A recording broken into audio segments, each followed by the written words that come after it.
बड़ा सौभाग्य आज केदारनाथ जी ने अपने चरणों में बुलाया। प्रभात में मैं बद्रीनाथ में था, भगवान बद्रीनाथ जी का अभिषेक करने के बाद केदारनाथ पहुंचा हूं अभी 1 घंटे पूर्व, और कुछ देर में बद्रीनाथ पहुंचेंगे।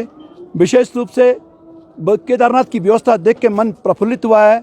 और यहाँ पे जो व्यवस्था है, यद्यपि दूर से दर्शन हो रहे हैं, आप लोग आएंगे और तुम्हें स्वतः भगवान आपको अपने पास बुला लेंगे। कुछ दिन में शायद अंदर की व्यवस्था हो जाएगी, आप दर्शन करेंगे। बहुत सुंदर मौसम, और इससे बढ़िया कुछ हो नहीं सकता है। मैं आपको परिचय कराऊं कि केदारनाथ के पुजारी आदरणीय शंकरलिंग जी आप मेरे सामने खड़े हैं। आप ही शाम सुबह आरती करते हैं, पूजा करते हैं, भगवान का अभिषेक करते हैं, और इस बार सारी प्रजा की ओर से आप ही भगवान की पूजा कर रहे हैं।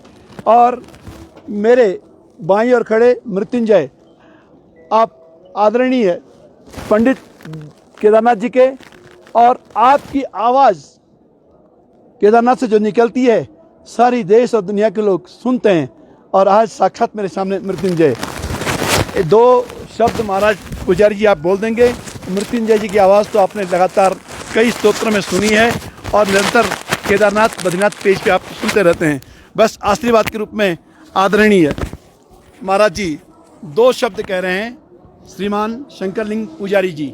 कंठे यस्य विराजते हि गरलम गंगा जलम मस्तके वामांगे गिरिराज राजतनया जाया भवानी स्थिता नंदे स्कंद गणाधिनाथ सहित श्री केदारनाथ प्रभु केदारांचल संस्ततो हि सततम कुर्यात् सदा मंगलम।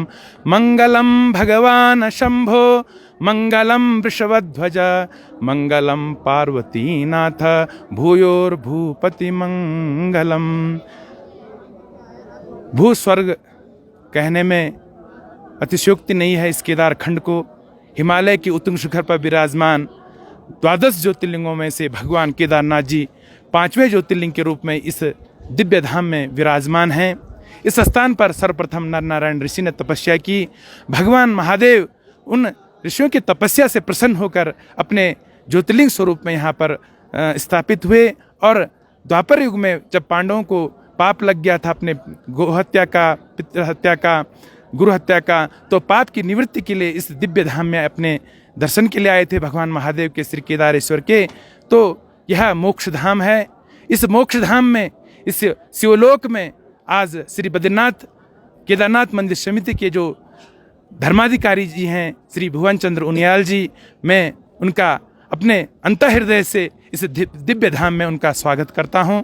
महादेव श्री केदारनाथ जी से ये प्रार्थना करता हूं कि उनका जो जीवन है वो उज्जवल रहे, और इसी तरह से वो बद्रीनाथ जी और केदारनाथ जी की निरंतर तन्मयता सेवा करते रहें।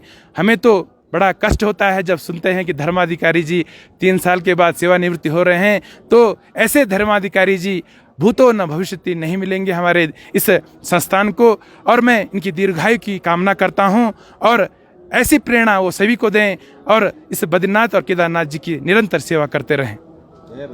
मेरे साथ आए आदरणीय हरि जी, आप मुझे हेलीकॉप्टर से यहाँ तक पहुँचाए, आपका बहुत बहुत धन्यवाद है। आपके भाई विष्णु जी साथ में, और आदरणीय मृत्युंजय जी, मेरे साथ पंडात समाज के अध्यक्ष आदरणीय विनोद जी, जिन्होंने जाए करके और सबको जागृत किया। विनोद जी हैं मेरे साथ, आचार्य संतोष जी और आचार्य जमलोकी जी, सबको मैं धन्यवाद देता हूँ। और जिन्होंने मेरे आने की व्यवस्था की, खड़े थे सामने आदरणीय फरसवाण जी, पुष्पाण जी, आप पुष्पाण जी, यदवीर जी, क्या बात है। केदारनाथ जी की सेवा में प्रभात से और रात्रि तक सबका बहुत बहुत धन्यवाद। जय केदार।